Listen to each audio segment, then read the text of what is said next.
Forum de la réconciliation et du dialogue de la RCA tenu ici à Brazzaville.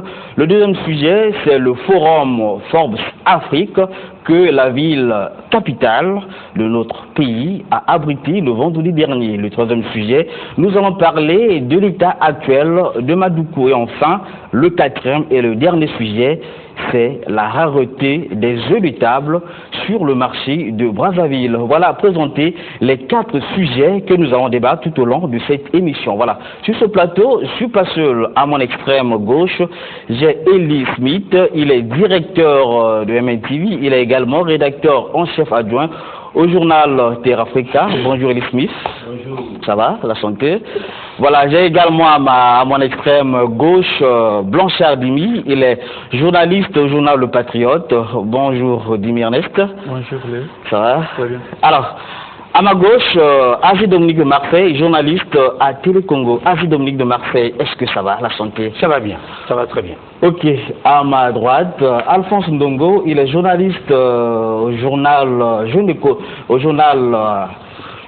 Jeune Afrique Économie. Il est également rédacteur en chef adjoint au journal Terre Africa. Alphonse Ndongo, la santé? Oui, ça va, en forme ce matin. Ok, à mon extrême droite, j'ai Joachim Banza, il est directeur de publication du journal La Semaine Africaine. Joachim Banza, la santé? Ça va, merci bien. Ok, voilà.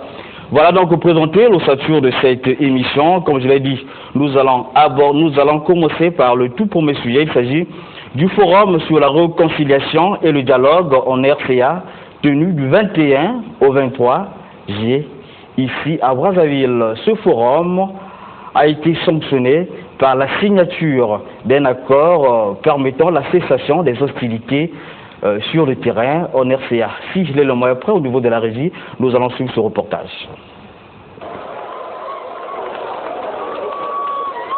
Main dans la main, des accolades entre les frères qui jusqu'à hier se regardaient encore au chai de faïence. Le moment est pathétique et émotionnel. Les frères ennemis centrafricains se sont engagés dans la voie de la pacification de leur pays. Mohamed Moussa Dafan pour les ex-Séléka et Patrick Edouard Gaïsona pour les anti-Balaka, ainsi que 4 autres groupes ont apposé leur signature sur un texte en 9 points par lequel ils s'engagent, entre autres, à faire régner la paix sur l'ensemble du territoire centrafricain. Même s'il n'a pas encore été question de désarmement, la signature de cet accord arraché de haute lutte est considérée par la médiation, les facilitateurs et les observateurs comme une étape importante dans la poursuite du dialogue entre les partis sur place en Centrafrique, comme l'a du reste souligné Denis Sassou Nguesso, le médiateur international.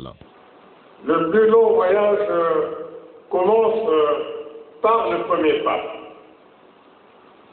Brazzaville constitue ce premier pas qui vous conduira dans les 16 préfectures de votre pays dans le cadre d'un dialogue inclusif dans la paix avant de vous retrouver à Bangui pour l'organisation d'un forum de réconciliation nationale qui clôturera formellement le processus que nous venons d'engager. Les engagements qui viennent d'être pris constituent des fondations, des repères pour une longue procédure. Patrick Edouard Gaïsona en est conscient. On n'empêche à rien la cessation d'hostilité, ça n'entrave même pas la volonté d'aller vers la paix. Et il a fait pour le peuple centrafricain. Nous avons le devoir d'arriver à cela. Le forum de Brazzaville n'est que le premier pas. Le plus dur reste encore à faire. Reste aux Centrafricains de pouvoir traduire dans les faits cette confession de foi.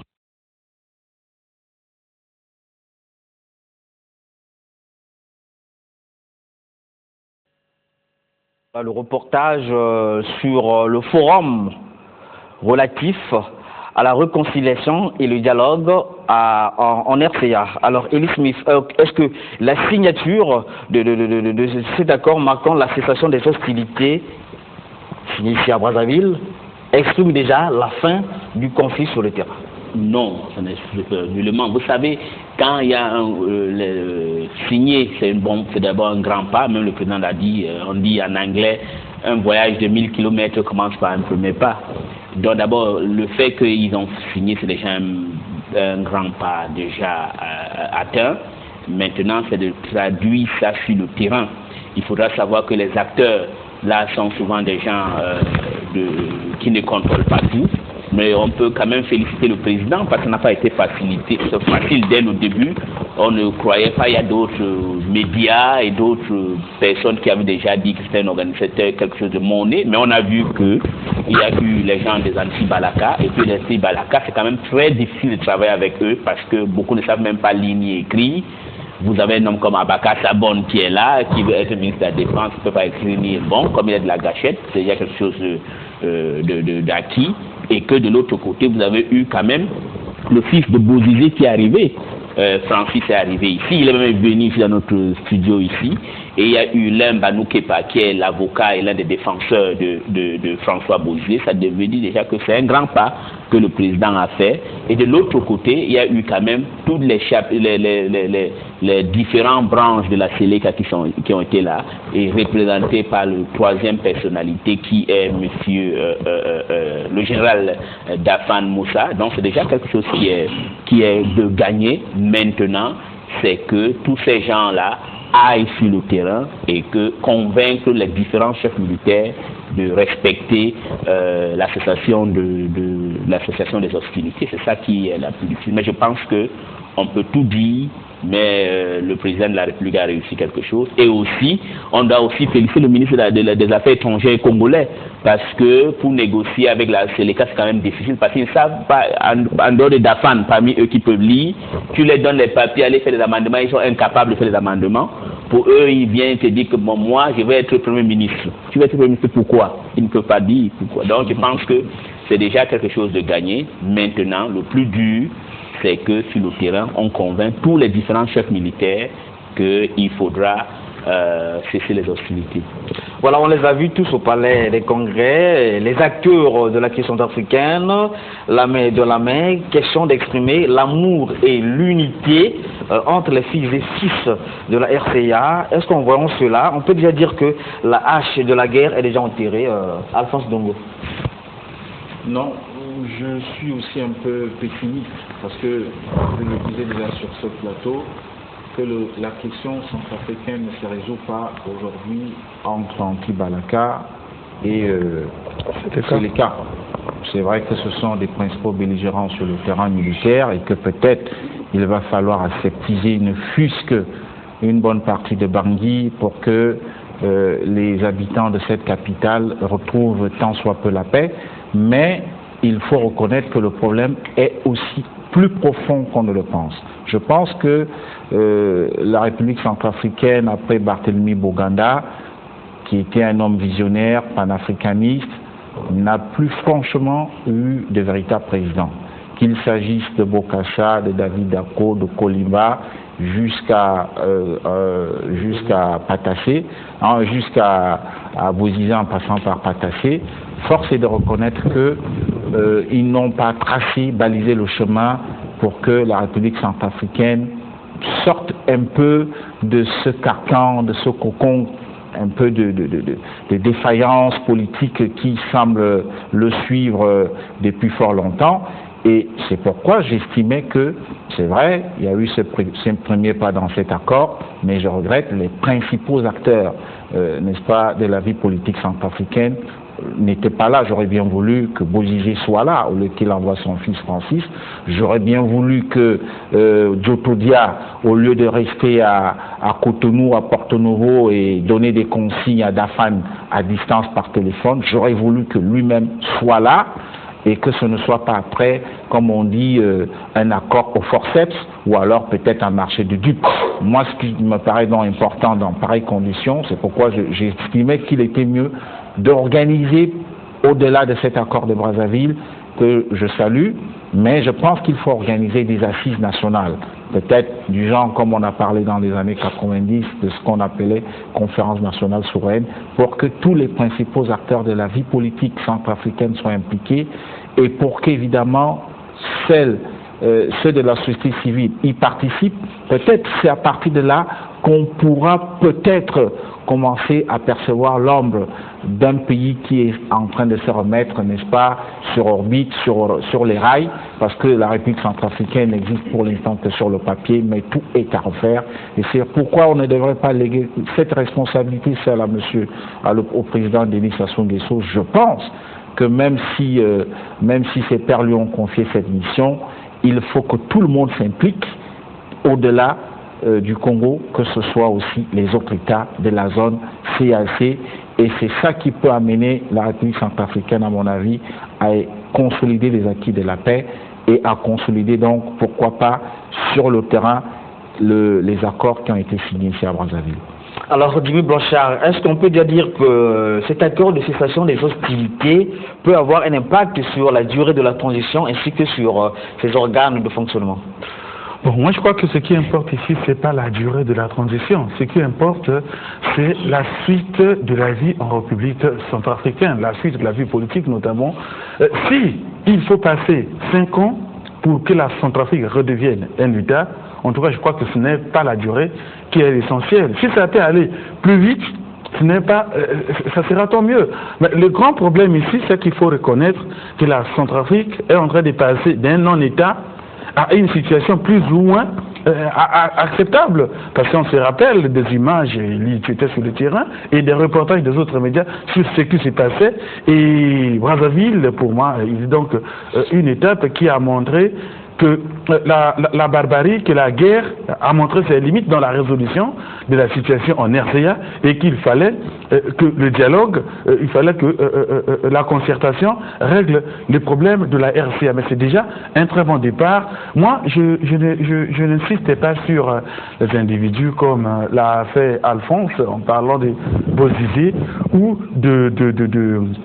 je te dis non, moi je vois plutôt la portée, la symbolique de l'acte qui est posé, parce qu'on a tous suivi les éditos des médias, on a tous suivi les acteurs, mais les résultats étaient pratiquement les contraires de ce qui se prédisait. Et là, en réalité, si c'était des prophètes, on a dit que c'était des faux prophètes, parce que la possibilité d'un accord dès le départ était exclue, puisque certains avaient déjà dit qu'ils ne participeraient pas à cette réunion. Et puis même le report, moi je crois que lundi, les jours de, je crois que c'est mercredi, matin quand on dit que la clôture c'est maintenant dans l'après-midi, alors ça avait laissé libre cours à toutes les rumeurs qu'ils allaient être un échec, mais les résultats auxquels le forum, la conférence sur la paix en RCA aboutit, je crois que c'est déjà quelque chose d'important, mais comme l'a dit également Alphonse, il faut reconnaître aussi que ça ne devrait pas être comme une charge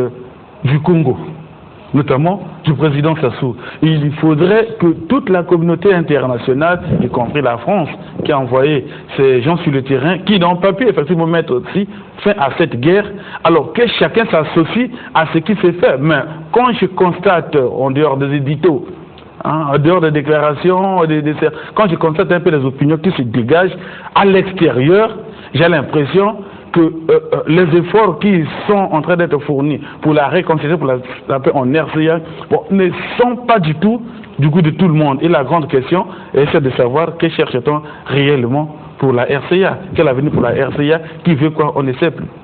Voilà, merci. Agile de Marseille. Les assises de ce forum ont duré 3 jours, 21, 22, 23. Mais certaines questions, aussi capitales, n'ont pas été abordées, comme celle relative au désarmement, par exemple. Est-ce qu'on ne peut pas dire que ce problème est résolu à moitié? Non, déjà, on commence par la question, est-ce que pour parler de désarmement, il faut d'abord parler de paix. On range les armes dans un coin parce qu'on se dit, on laisse tomber la guerre. Je suis en train de me demander, est-ce que la simple signature sur un papier à Brazzaville a mis fin à la guerre? Voilà, qu'est-ce que nous cherchons? Nous voulons que, je crois que les jeux sont clairs. Moi, tout ce qu'il est en train de se faire là, c'est bien, je vais féliciter le président Sassou, qui réussit à faire asseoir les belligérants sur une même table pour un début de dialogue.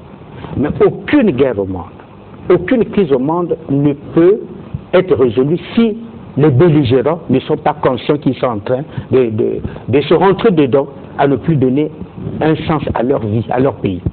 La Centrafrique aujourd'hui La vie, non, la vie n'existe pas. L'État n'existe pas, la population, laissez la population tranquille. Il n'y a rien. Mais quand vous vous mettez en place, vous dire, un État ne vit qu'avec tous ces paramètres-là. On peut signer sur le papier, mais si sur le terrain, vous n'êtes pas sérieux, vous n'êtes pas conséquent, vous vous dites ça que l'avenir de tout un peuple est dans nos mains, nous les politiques, nous les belligérants, c'est n'importe quoi. Déjà dès le départ, posez le problème dès le départ. Pourquoi venir à Brazzaville était d'abord un problème? On va aller faire quoi à Brazzaville? Là-bas. Pourquoi? Mais Brazzaville n'est qu'un cadre qui vous permet de vous réunir pour trouver une solution pour laquelle ce n'est pas dans votre pays. Ce n'est pas Brazzaville qui est en guerre. C'est vous qui êtes en guerre et Brazzaville prête son terrain pour que vous asseyez en toute neutralité et que vous discutez. On a l'impression qu'on a oublié que c'est ça le rôle de Brazzaville. Et moi j'entends les médias étrangers tirer à Boulorou sur Brazzaville et sur le président Sassou comme si c'est lui qui organise la guerre en Centrafrique. Il a été désigné par ses pairs pour être médiateur. Et en ce moment-là, il vous prête le terrain, à vous de vous asseoir de signer. Mais moi, je vous dis une chose fondamentale. Quand j'ai vu ça, je me suis dit, est-ce que ça ne va pas encore être une véritable récréation diplomatique? Ça peut être encore une véritable farce politico-militaire, parce que la jurisprudence le prouve. Le président s'assoit des jeux de médiation en Côte d'Ivoire. On a fait asseoir tout le monde, on était d'accord, on a même applaudi. J'avais posé la question sur le président. Monsieur le Président, est-ce qu'ils sont sincères? Demain, vous allez donner le dos, ça va reprendre à Abidjan. On m'a dit, bon, c'est une vision du journalisme, mais évidemment, vous savez comment Abidjan a résolu son problème. Mais ce n'est pas des cartouches, ce n'est pas le sang. Nous sommes partis au Darfour avec le président. Joachim Banza Moukout sur son compte, il est là. On a signé, mais après la signature, mais ça a repris au Darfour. La signature, on peut signer 50 000 fois. Mais si ceux qui tiennent les baillons de la guerre ne sont pas comme qu'il faille arrêter, parce que chacun n'a pas trouvé son compte, les signatures, on les signera plusieurs fois. Moi je regrette d'avoir été à la conférence de presse animée le président Sassou et la présidente Chamba Panza. Je peux le problème de savoir. Mais qu'est-ce qui est sincère? C'est le BIC qui a coulé sur le papier ou bien c'est les forces en présence? Parce que la guerre en Centrafrique, et si on veut être un journaliste courageux et direct, je suis désolé, mais je vous le dis, tant que la France ne jouera pas son jeu, tant que Déby ne jouera pas son jeu, tant que le Gabon, bref, les pays frontaliers ne jouent pas son jeu, la guerre va continuer en Centrafrique. Parce que pour faire la guerre, démontrons le contexte sur ce plateau, nous sommes là en plein débat, est-ce qu'on peut continuer la guerre si on n'a pas la subvention? Si ceux qui se révoltent n'ont pas de base arrière, le carburant, les munitions, la nutrition, c'est ce qui fait le nerf de la guerre. Quand vous êtes coupé de toutes ces choses-là, vous ne pouvez plus faire la guerre. Si les anti-Balaka, si la Séléka continue à faire la guerre par exemple, mais parce que la Séléka a encore des bases arrières, à celui qui finance la Séléka, qui donne le carburant, qui donne des munitions, qui donne la nourriture. Si les anti-Balaka continuent, parce qu'ils ont des subventions. Mais alors quand on regarde qui subventionne, qui subventionne qui? Le problème est là. Ça ne peut pas appeler tout le monde en signe, mais comme ceux qui subventionnent n'ont pas arrêté la subvention, ne sont pas convaincus que la RCA a droit à sa paix, son unité, on va signer 50 000 francs, on repartira 50 000 francs à la guerre. Le problème, j'ai l'impression que c'est magique. C'est pas magique. Si Idriss Déby pense qu'il a été partie prenante au conflit, qu'il laisse tomber les masques. Si la France pense que Idriss Déby c'est le meilleur enfant, Sassou c'est le meilleur enfant, Bongo c'est le meilleur enfant, Biya c'est le meilleur enfant, que la France joue le vrai jeu. Parce que si la France parle d'Idriss Déby, même si l'effort va reculer. Si la France parle à Bongo, si l'effort va reculer. Si la France parle à Sassou, ça va reculer. Si la France parle à Biya, Biya va reculer. Le problème c'est au centre de toute l'affaire, c'est la France. Qui joue son grand jeu. Je ne vois pas ceux des têtes d'Afrique centrale ont été des têtes à la France. Démontrez-moi le contraire. Il faut qu'on soit franc. Et c'est ça notre métier. Quand on analyse un fait, donner la réalité des faits. La signature de Brazzaville, c'est un bic qui a coulé sur le papier. La réalité en Centrafrique ne prendra à véritablement, le texte de Brazzaville nous a véritablement appliqué que si et seulement si ceux qui subventionnent la guerre, qui n'ont pas encore eu leur compte, sont convaincus que allons-y à la paix. Mais Elie a dit une chose capitale. Comment voulez-vous que quelqu'un arrive? Moi je vais être Premier ministre. C'est comme si on peut atterrir comme ça d'une forêt en tant que rebelle, je vais être Premier ministre. Mais le Premier ministre c'est un poste technique. C'est vous qui avez l'exécution du pays en main. Si vous devez gérer le pays. Mais si vous avez à peine le petit niveau de savoir lire et écrire. Mais l'État c'est quand même pas n'importe quoi. Aujourd'hui, la gouvernance demande une certaine intelligentsia, une certaine culture, une certaine capacité à mener les hommes et les biens. Alors vous ne pouvez pas comme ça, il y en a même qui sont à peine, ils ne savent même pas lire. On va leur dire qu'on a signé, dit mais la paix c'est quoi? Vous avez signé quoi là-bas, Brazzaville? Est-ce que nous sommes déjà au pouvoir? C'est-à-dire pour eux, il faut qu'ils soient au pouvoir, oui ou non. Donc de part et de mais quand vous avez des gens qui raisonnent comme ça, donc votre accord à Brazzaville a quel sens? Si tu dis c'est fort, est-ce qu'ils sont capables d'expliquer, même en langue vernaculaire, ce qu'on vient de faire à Brazzaville, ça veut dire qu'ils sont la guerre. Il y en a qui ne sont pas d'abord pour s'asseoir au pouvoir. Merci, de Marseille. Alors, donc voilà, je crois que... Joachim Banza, l'accord sur la cessation des hostilités a été signé à Brazzaville. Que pensez-vous de l'avenir de la RCA? Bon, merci bien pour la parole. C'est une question. Il y a eu déjà pas mal d'interventions de la part de mes confrères ici. Beaucoup de choses ont été dites. Mais je crois qu'il faut essayer un peu de recadrer. Par exemple, en ne prenant que l'aspect des guerriers qui aujourd'hui cherchent à occuper des postes politiques, c'est pas propre à la Centrafrique. Même nous, le Congo, nous avons connu le phénomène. Mais comme on dit, la paix n'a pas de prix. Il faut d'abord aller à la conquête de la paix. Et on fait la paix avec ce qu'on a. Je suis sûr qu'un pays comme le nôtre, le Congo, s'il n'avait pas connu les violences armées des années 90, début 2000, c'est sûr qu'il y a des personnalités qui ne seraient pas au poste qu'elles occupent aujourd'hui.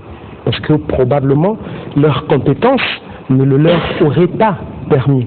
Mais ce bouleversement a fait qu'il y a des personnalités, à cause de ces événements malheureux, qui, parce qu'ayant joué un rôle, évidemment, arrivent à cela. Mais là n'est pas tellement le problème. Et donc, ne jugeons pas la Centrafrique par rapport à cela, des gens qui ne savent pas lire et écrire.